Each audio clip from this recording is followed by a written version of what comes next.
और आध्यात्मिकता का के प्रायोगिक रूप को आत्मसात करने वाला दिव्य स्थान है प्रयागराज। और इस प्रयागराज को संपूर्ण विश्व में महत्व दिलाने वाला जो बृहत्तम आध्यात्मिक और धार्मिक आयोजन है वह कुंभ महापर्व। क्योंकि हमारे बड़े बड़े जो तीर्थ हैं उनकी जो परिकल्पना भारतीय संस्कृति में की गई है वो प्रायः नदियों के तटों पर, समुद्र पर, तो नदियां भी अंततोगत्वा समुद्र में ही जाती हैं। तो इस तरह से उनकी परिकल्पना उनमें की गई है। इन नदियों के तटों पर बड़ी बड़ी संस्कृतियों ने जन्म लिया है और बड़े तीर्थ धार्मिक नगर इन्हीं के तटों पर बसे हुए हैं। पर प्रयाग में वैशिष्ट्य यह है कि एक नदी नहीं बल्कि जो भारतीय वैदिक परंपरा में पवित्रतम नदियां मानी गई हैं, ऋग्वेद में जिनकी चर्चा है, उस वैदिक आदि वैदिक काल से ऐसी इमंबे, गंगे, यमुने, सरस्वती, इन्हीं तीन का पहले नाम आता है, आगे और नदियों का नाम आता है। तो इतनी प्राचीन और इतनी पवित्र एक साथ इन तीन नदियों के संगम पर बसा हुआ है प्रयागराज। ये संगम का ही सारा महत्व है कि कैसे गंगा और यमुना आकर के मिलती हैं। और सरस्वती की चर्चा रुक्मानी जी ने भी की कि इस पर विचार करने की आवश्यकता है। इधर बहुत रिसर्चेज हो रही है सरस्वती पर, बल्कि संगोष्ठियाँ हो चुकी हैं कई, एक दो संगोष्ठी में रहा, पर वो विषय बड़ा लंबा है, उसको इतना समय नहीं है उसको कुछ कहने का। तो इन पवित्रतम नदियों के संगम पर यह विद्यमान है और इसका नाम प्रयागराज और तीर्थराज है। ये राजन शब्द का जो प्रयोग इसमें हुआ है ये पुराणों में बताया गया है कि प्रकृष्टत्वात् प्रयागोत्सव प्राधान्यात् राज शब्दवान। प्र उपसर्ग के द्वारा यह धातु से निष्पन्न है, क्योंकि प्रकृष्ट रूप से याग होते रहे हैं इसलिए तो ये प्रयाग है। लेकिन राजन शब्द कहाँ से आया? क्योंकि प्राधान्य के कारण राजा जैसे प्रधान होता है, श्रेष्ठ होता है, इसी तरह से तीर्थराज प्रयाग में जो राज है वो यही है कि वो सारे तीर्थों में श्रेष्ठ है। पद्म पुराण में कहा गया है, ग्रहाणाम से यथा सूर्यो नक्षत्राणाम यथा शशि तीर्थानाम उत्तमम तीर्थम प्रयागाख्यम अनुत्तमम। इस तरह से ग्रहों में जैसे सूर्य, नक्षत्रों में शशि, उसी तरह से इन सारे के सारे प्रयागों में यह तीर्थ प्रयाग तीर्थ ये तीर्थराज है, सबका राजा है। पद्म पुराण में एक बहुत अच्छा उदाहरण मुझे प्राप्त हुआ, वो है तिस्रः कोट्योर्ध कोटि दिव्य भुवि सुतले संति तीर्थानि तेषां राजा मुख्य प्रयाग सजयति जगताम भुक्ति मुक्ति प्रदाता। अक्षय्यम क्षेत्रमेतत् वट विटपि निभम चामरम श्वेत नीले गंगे वाग्वादिनी सा कलयचित ततो को वदान मान्यम। बहुत अच्छा श्लोक है। कहते हैं कि भाई केवल ये हम यहाँ के तीर्थों की गणना नहीं कर रहे हैं, केवल पूरे धरती लोक, स्वर्गलोक, त्रिसप्तरी लोक में 3.5 करोड़ तीर्थ हैं। तिस्रः कोट्योर्ध कोटि 3.5 करोड़ और दिव्य भुवि दोनों जगह, और उनमें जितने भी तीर्थ हैं उन सारे तीर्थों का राजा प्रयागराज मुख्य है। 3.5 करोड़ उनमें प्रयागराज मुख्य है, क्योंकि सजयत वही सर्वोच्च जी धातु सर्वोत्कर्ष का आती है, वही सर्वोत्कृष्ट है, क्योंकि भुक्त मुक्ति प्रदाता, वो भोग भी प्रदान करता है और मुक्ति मोक्ष भी प्रदान करता है। इसकी एक विशेषता और है, अक्षय्यम क्षेत्र भीतर, यह अक्षय क्षेत्र है। ये विनष्ट नहीं होता, ये था आदिकाल से। और वटपिटपि निभम क्यों है कि एक जो वट वृक्ष है, अक्षय वट, बिल्कुल उसी की तरह जैसे वो है, ऐसे ये भी अक्षय क्षेत्र है। और चामर श्वेत नीले, और श्वेत और नील दो जिसकी जो लहरें हैं, दो जो तरंगें हैं नदियों की, यही इसके चमन है। जब राजा होता है तो राजा पर चमर डुलाया जाता है। तो इस तरह से जैसे राजा पर चमर डुलाया जाता है तो नीले और श्वेत रंग के दो चमर डुलाए जा रहे हैं। और दूसरे एक और पुराण का है, उसका भाव यही है। और जो ये श्वेत, जो ये अक्षय वट है, ये श्वेत नीले रंग का ये छत्र है। जैसा राजा को छत्र कहा जाता है, वैसे ये अक्षय वट छत्र। तो इस तरह से ये अक्षय वट का नाम बहुत अधिक महत्वपूर्ण है। मैंने साथ गंगा यमुना का संगम तो है ही, पर अक्षय वट नाम भी है। अक्षय माने जो अमर है, क्षय नहीं होता। इसका अभिप्राय ये हुआ कि इसका संबंध सृष्टि और प्रलय से है। और सृष्टि प्रलय केवल ये थोड़ी कि इलाहाबाद में सृष्टि हो गई, प्रलय हो गई, पूरे ब्रह्मांड की। ये देखिए बड़ी भारी, कहाँ इस जहाँ हम हैं उसका महत्व देखिए, अपने को पहचानिए। जैसे हम इस समय कहाँ खड़े हैं, जरा स्थान और काल सब की सीमा में अपने को जरा देखिए कि हम कितने भाग्यशाली हैं जिन्होंने यहाँ जन्म लिया और हम आज उसका साक्षात्कार भी कर रहे हैं। तो वो अक्षय वट जो कि कभी सृष्टि प्रलय होने पर भी कभी क्षय होने का ये रहा वो, क्योंकि इसका उल्लेख तो प्राप्त होता ही है, क्योंकि हम लोगों ने अपने जीवन में उसको देख रहे हैं। हमारे पूर्वजों ने भी देखा होगा और आगे जाने कब तक इसको देखा जाएगा। हो सकता है इसका रूप बदला हो, हम कह नहीं सकते, परंतु सचाक्षय वटख्यात कल्पाम तेज दृश्यते शेते विष्णु यत्पत्रे अतोयम अव्यस्मृता। ये पद पुराण में कहा गया है कि भाई अक्षय वट ये है, बड़ा ख्यात है और कल्पांत में भी रहता है, क्योंकि इसके उस पर विष्णु शयन करते हैं। इसलिए इसको अव्यय या अक्षय या अक्षय कहा जाता है। सर्वरूपाणि संहृत्य बाल रूप धरस्तः ब्रह्मांड मुदरे कृत्वा शयेदाक्षय पादते। ये भी पद पुराण का है कि भगवान क्या करते हैं उस समय जब प्रलय होती है कि अपने सारे रूपों का संहार करते हैं। पूरे विश्व का संहार हो गया, सारा विश्व समा गया, और तब एक छोटे बालक का रूप धारण करते हैं और सारे ब्रह्मांड को अपने अंदर उदर में स्थापित करके, और तब अक्षय बालक पर मन अक्षय पर शयन करते हैं। बड़ा प्रसिद्ध है, करार तो इस तरह से वो स्थान यहाँ इस गंगा यमुना के संगम पर विद्यमान है। इससे ज़्यादा भारतीय संस्कृति का और संस्कृति का स्थान क्या हो सकता है, इसका संबंध सृष्टि और प्रलय से है।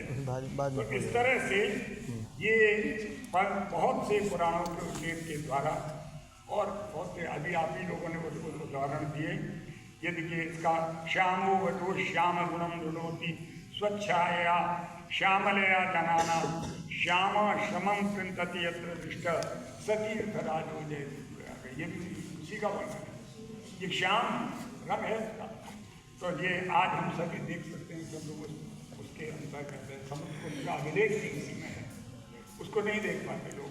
वो हमें एक बार एक सैन्य अधिकारी की सहायता मिला, और ये तो देखने का सौभाग्य प्रदान कर दिया है सबको। और फिर भरद्वाज ऋषि के जहाँ जब हम जाते हैं वाल्मीकि रामायण में, तो भरद्वाज ऋषि उनको निर्देश देते हैं कि आप ऐसे करेंगे, ऐसे जाएंगे, अभी थोड़ी दूर पर जाएंगे तो आपको गंगा यमुना तो वो दिखाई पड़ रही है, वहीं पर वो अक्षय वट है। तो वहाँ पर वो कहते हैं, उनको परामर्श देते हैं कि सीता जाएं और सीता जा करके प्रणाम करें और उनके बोलतों पे कैसा है, ततो निग्रोधमासाद्य महानतम हरितच्छदम परीतम बहुवीर्वृक्षै श्यामम सिद्धोपसेवितम। सिद्धों से उपसेवित है, वो हरितच्छद वाला है, और क्या करेंगी सीता? उपदेश देते हैं वो, तस्मिन् सीतांजलिं बद्ध्वा, तस्मिन् सीतांजलिं कृत्वा प्रयुञ्जीताशिषां प्रियं समासाद्य च तं वृक्षं वसेद्वातिक्रमितवा। वहाँ जाए सीता और बस उसके सामने अंजलि बंद होकर के प्रार्थना कर लें, क्योंकि 14 वर्ष का वनवास करना है। तो सीता वहाँ जाती हैं और अपने अक्षय अखंड सौभाग्य के लिए प्रार्थना करती हैं, गंगा से भी करती हैं, अक्षय वट से भी करती हैं, और फिर जब लौटती हैं तब भी उसका वर्णन इस तरह प्राप्त होता है कि उसको गंगा को एक आभार, एक धन्यवाद वाली मुद्रा में सीता कहती है कि आज मैं फिर 14 वर्ष बाद पति और देवर के साथ लौट आई। तो इस तरह से ये सारे के सारे वर्णन हैं। कालिदास ने भी उसका वर्णन किया है रघुवंश में, वो भी आपने सुना ही था। तो इस वृक्ष को कुछ लोग, कोई कहीं कल्प वृक्ष कहते हैं, कोई इसको वेद कहते हैं, कोई प्रणव कहते हैं, कोई माया वृक्ष कहते हैं, कोई इसको प्रधान पुरुष कहते हैं, तो कोई सृष्टि का कारण कहते हैं, आदि आदि इसके नाम है।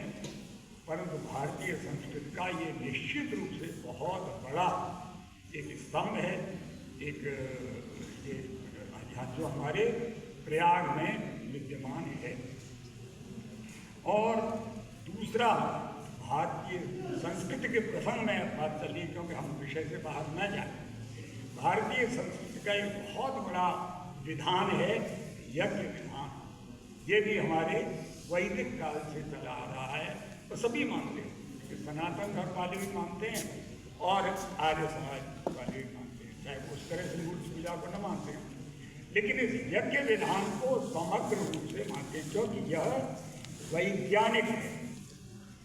जो वैज्ञानिक विषय है उसको आज भी माना जाएगा, आगे चाहे जितना विज्ञान आगे बढ़ जाए और उसको माने।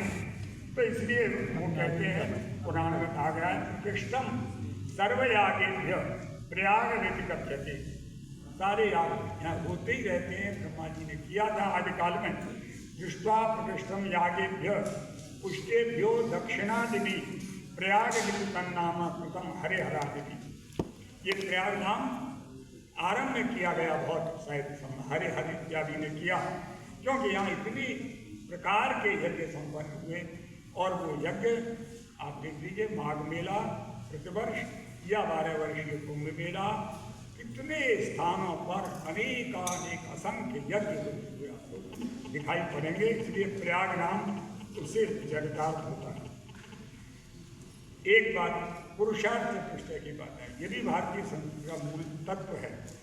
और वह अग्नि पुराण के अनुसार प्रयाग में धर्म, अर्थ, काम, मोक्ष, इन 4 पुरुषार्थ चतुष्टय को देने वाला है ये प्रयाग।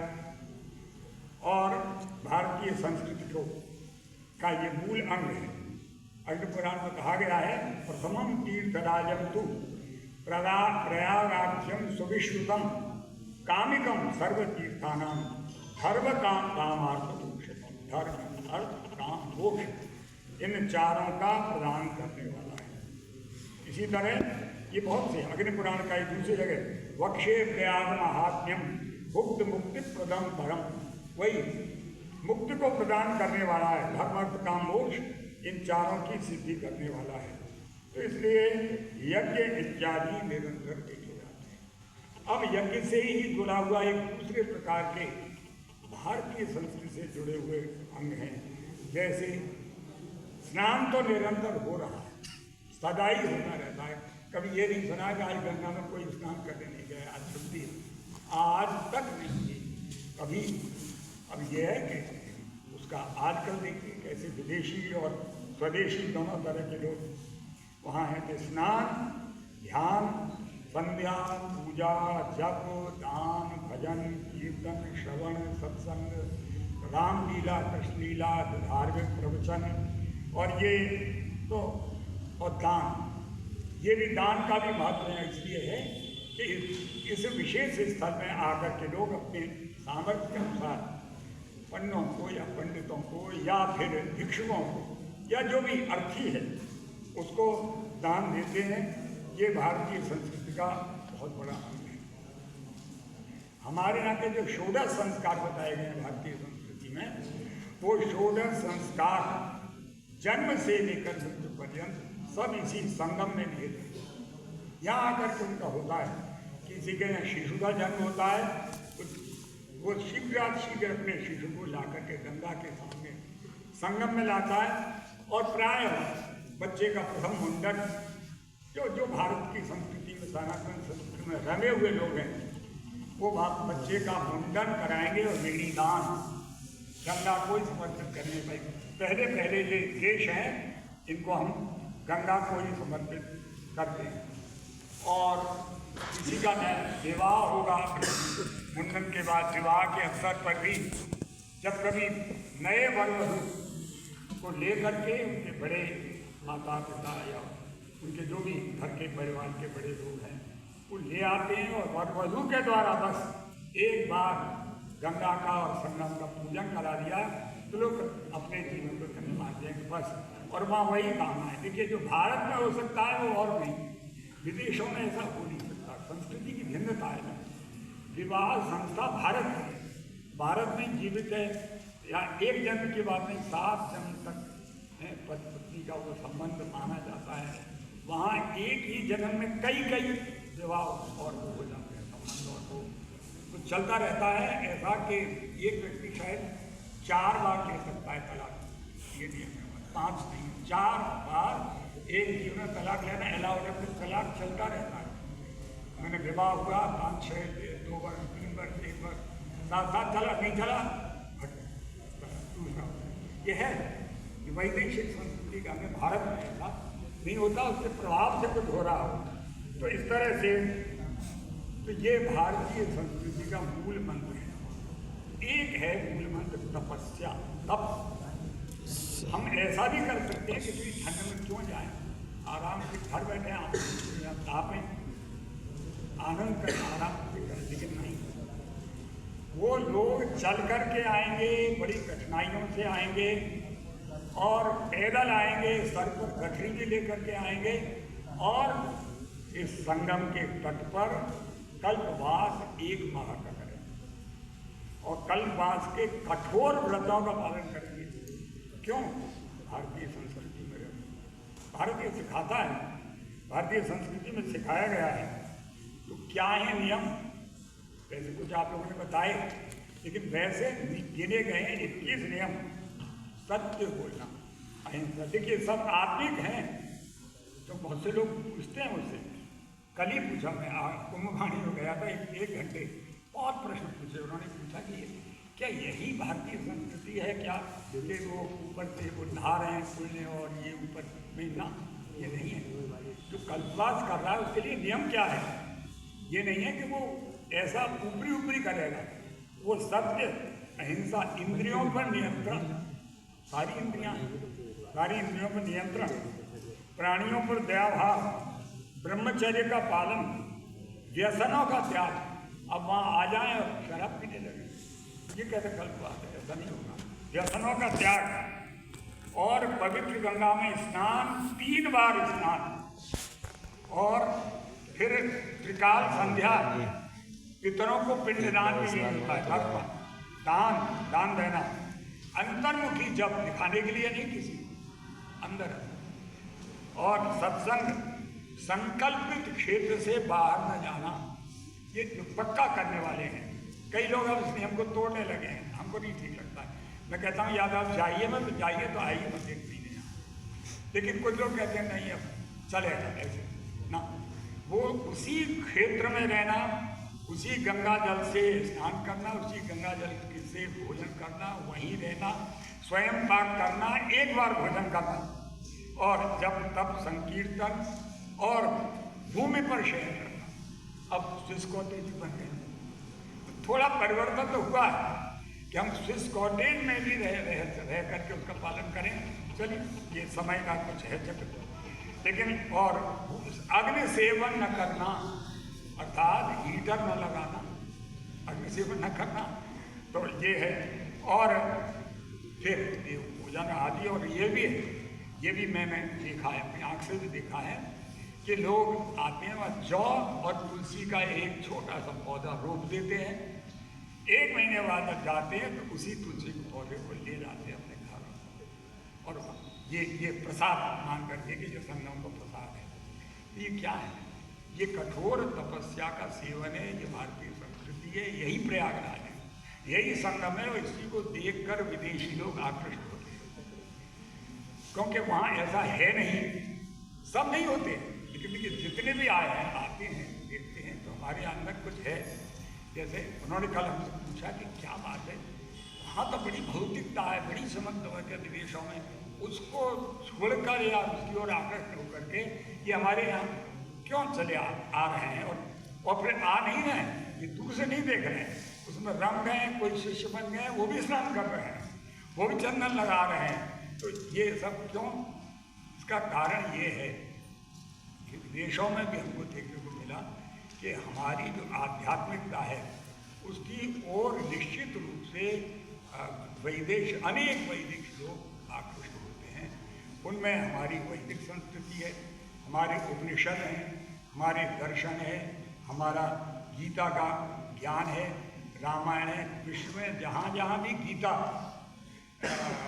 के वो है, गीता निकेतन, उन विश्व के प्राय सभी बड़े देशों में हैं, और जहाँ गीता के निकेतन हैं वहाँ पर विदेशी लोग आते रहते हैं। और मैंने पहले भी कभी आपसे कहा है कि अमेरिका में बड़े बड़े महात्मा गए, अमेरिका सबसे अधिक समृद्ध, भौतिक दृष्टि से सबसे अधिक समृद्ध देश है। और उस देश में जब हमारे यहाँ के राम स्वामी नाम के राम हिमालय के गए, उन्होंने हिमालयन इंस्टीट्यूट बिल्कुल प्रकृति के प्रांगण में स्थापित किया। आज उसमें योग विद्या, भारतीय दर्शन, आयुर्वेद और इन सारे विषयों का प्रयोग भी होता है, अध्ययन अध्यापन भी होता है, और प्रयोग माने योग सिखाया भी जाता है, आयुर्वेद पद्धति से उपचार भी होता है। पता नहीं कितने 3 दिन में रहा, यही देखता रहा कि इतने विदेशी आते हैं और रुकते हैं 1 दिन, 2 दिन, 3 दिन, 4 दिन, 1 सप्ताह, तो करके उनके अंदर जिज्ञासाएं रहती हैं, वो जानना चाहते हैं कि ये है क्या चीज़, योग विद्या क्या है, तो वो अपना योग पढ़ते हैं। तो ये जिज्ञासाएं हैं। बस वहीं पर आप जान लीजिए क्या हमें प्रत्यक्ष दिखता है भारत का विश्व गुरुत्व, कि भारत विश्व गुरुत्व की ओर है और फिर से विश्व गुरु बने। ये कोई नारा नहीं है, लोग सोचते हैं कि नारा लगा रहे हैं, कोई नारा नहीं लगा रहा है। ये विश्व गुरुत्व उन स्थानों पर सिद्ध होते हुए दिखता है, हमने प्रत्यक्ष देखा है और प्रत्यक्ष अनुभव हुआ है, उसी के बल पर हम जाते हैं, उसी के बल पर विदेशों में भारत के बनकर, भारत के संस्कृत विद्या के प्रतिनिधि बनकर के हम जाते हैं और उसी के बल पर आगे बढ़ते हैं। तो बहुत से विषय हैं, वो बात इसको क्या कहा जाएगा कि एक बात हाँ और पूछी जाती है बहुत अधिक, जो पूछ रहे हैं आजकल लोग, वो ये है कि इसमें क्या वैज्ञानिकता है। इस पर एक संगोष्ठी भी होने वाली है, हमने देखा कल। तो वैज्ञानिकता मतलब क्या कोई वैज्ञानिक तत्व भी है? मैं ये कहता हूँ कि आध्यात्मिकता और वैज्ञानिकता के समन्वय में ही जीवन सफल होता है। पूरी वैज्ञानिकता नहीं चल सकती और केवल आध्यात्मिकता नहीं चलेगी, क्योंकि केवल आध्यात्मिकता चलेगी तो विज्ञान है। देखिए अभी जब दिल्ली चली गई थी असुविधा हो रही थी कि नहीं, ये विज्ञान है। परंतु आध्यात्मिकता और वैज्ञानिकता दोनों का समन्वय हमको यहाँ दिखाई पड़ता है, क्योंकि ये जो कुंभ माघ मेला प्रतिवर्ष होता है और कुंभ मेला द्वादश वर्ष में होता है, ये 3 विज्ञानों के द्वारा ये व्यवस्थित एक व्यवस्था है। बिल्कुल विज्ञान क्या है? विज्ञान जो है, जैसे कौन कौन से विज्ञान हैं? ज्योतिर्विज्ञान, खगोल विज्ञान और गणित विज्ञान। खगोल ये आकाश मंडल में हो रहा है, कुछ ग्रह नक्षत्र अपना कार्य करते हैं, उसके अनुसार वो अपनी स्थितियां बदलते रहते हैं और उसके कारण पूरे विश्व भर के लोगों के, देशों के और व्यक्तियों के भाग्य निर्धारित होते हैं। ये वैज्ञानिक तथ्य है। क्यों? उसी तरह से क्योंकि ये समुद्र मंथन की कथा से जुड़ा हुआ है और समुद्र मंथन में उस समय एक विशेष प्रकार की ग्रहों की स्थिति थी। तो कालगत वैशिष्ट और स्थानगत वैशिष्ट दोनों है, दोनों में वैज्ञानिकता है। अर्थात काल विशेष वो फिर आता है लौट करके। प्रतिवर्ष तो माघ में आता है, तो माघ मास में वह सूर्य बृहस्पति जब आता है मेष राशि में, और सूर्य जब मकर राशि में आता है और चंद्रमा की भी स्थिति यही होती है, तो अपने आप अमावस्या कदा युग कुंभाख्य और फिर अमावस्या का युग। और इसमें जब विशेष प्रकार का यही जब चीजें होती चली जाती हैं, बृहस्पति उसमें पूरा चक्र कर लेता है 11 वर्ष 11 महीने 27 दिन। ये हो गया 12 वर्ष में 3 दिन का मतलब। तो 11 वर्ष 11 दिन 11 वर्ष 11 मास और 27 दिन। अरे तो फिर आप समझ लेंगे। तो इस तरह से आयुर्वेद बंद कर देंगे। हो सकता है मेरे पास से कोई आ जाए, ये विज्ञान है, लेकिन विज्ञान है एक क्षण भी आप लोग विज्ञान के बिना नहीं रह पा रहे। दोनों का समन्वय करके ही रहा जा सकता है। और कोई कहे कि पूरा विज्ञान चलेगा, अध्यात्म ये आत्मा का पोषण नहीं करेंगे केवल, क्या हम शरीर मात्र हैं? शरीर मात्र रह सकते हैं। वही बात है कि वो स्थिति जो है 11 वर्ष 11 माह और 27 दिन में जाकर होगी। वो काल विशेषता जब समुद्र मंथन हुआ था। समुद्र मंथन एक बहुत बड़ा पौराणिक तथ्य है। इसका सर्वोत्तम रूप हमको देखने को मिला ये अंकोर वाट का मंदिर। अंकोर वाट का मंदिर है कंबोडिया में। मैं तो देखता रह गया, इतना भव्य यहाँ बनाने का प्रयास हो रहा है, लेकिन वो तो पुराना मंदिर है, किसी राजा ने बनवाया था और बहुत वर्ष हो गए, मतलब 10वीं शताब्दी के आसपास का है। तब का वो यूनेस्को के द्वारा, जैसे अब यूनेस्को का ध्यान यहाँ गया है, ऐसे यूनेस्को जो है उसने उसको घोषित कर दिया ये सार्वभौमिक जो है सबकी संपत्ति है। तो उस तरह से उस मंदिर में बिल्कुल समुद्र लहरा रहा है। किन पर कुछ बनाया है उनके द्वारा, मूर्तियों के द्वारा, पाषाण के द्वारा, पाषाण निर्मिति में समुद्र लहरा रहा है। समुद्र में वो मंदराचल और फिर शेषनाग की वो बनाई गई है मथानी और मतलब रस्सी बनाई गई। और एक और बिल्कुल दिखाई पड़ रहा है दैत्य, दूसरी तरफ दिखाई पड़ रहा है देवता, और फिर समुद्र मंथन बहुत बड़ा विशाल। तो इस तरह से यही समय विशेष था। उसमें जो अमृत की बात आती है वही अमृत योग था। वो योग 12 वर्ष बाद आता है, और फिर 12 वर्ष के बाद जब 11 कुंभ हो जाते हैं, फिर 12वां कुंभ, माने 12 का 12 में गुणा करेंगे, तब जब वो कुंभ आता है तब वो महायोग होता है, तभी वो महाकुंभ होता है। ये शायद हम लोग बहुत सौभाग्यशाली हैं, उस 144 वर्ष बाद हम जीवित हैं और देख रहे हैं, सामने हैं, आप सब अनुभव कर रहे हैं।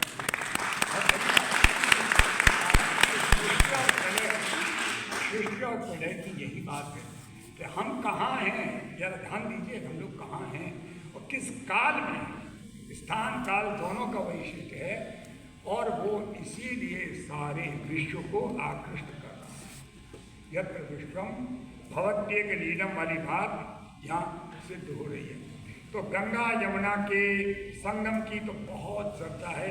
इसकी चर्चा तो जहाँ तक वाल्मीकि रामायण में है, अनेक पुराणों में है। कालिदास ने कहा विक्रमोर्वशीय नाटक में, उस पर ध्यान दीजिए।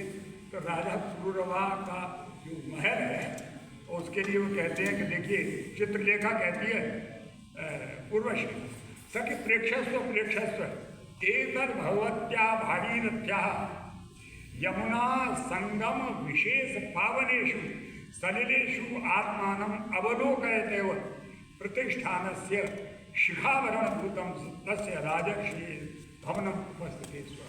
ताकि देखो लगता है हम राजा शुक्र के भवन में आ गए हैं। उनका महल कैसा है, इस प्रतिष्ठानपुरी का जो ऊंचा स्थान है, यहाँ से जब नीचे की ओर देखते हैं तो यमुना गंगा में आकर के मिल गई है और उनका और पवित्रित हो गई है।